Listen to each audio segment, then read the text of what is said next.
Why hello, it's me, Mr. Sasaki, and today is Perpetual Motion on the violin playthrough. Alright, so this one's a tricky one. It's going to be a long one. I hope you're rested because we're going to be doing singles and doubles slow, singles and doubles fast. Alright? And hopefully we can find the speed somewhere in between for our performance. Let's do the slow speed first. This is marked allegro, so again, can't go too slow. Let's do dum, bum, bum, bum, something like that. And then our doubles straight in would be dum, bum, dum, da, dum, da, da, da. Here we go. So 1 and 2 and 3 and 4 and.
Okay, that was our slow speed singles and doubles. Fast speed singles and doubles. So A1, dum bum bum bum. So A1 2 2 1 2 3 3. A1 1 2 2 2 2 1 1 2 2 3 3. Ooh, that's exciting. So here we go. So dum bum bum bum. So 1 and 2 and 3 and 4 and.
that's it.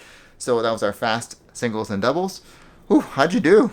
Right? It's definitely a workout. Find something in between that works for you, and you'll be in control and you'll be happy, right? And hopefully you won't have to do as many times as I just did. So singles and doubles one time through for the performance, all right? That's all you need to do, but you got to be prepared for that. All right, so if you're successful, congratulations. If not, go back and practice, but I will see you in the next song otherwise. Bye.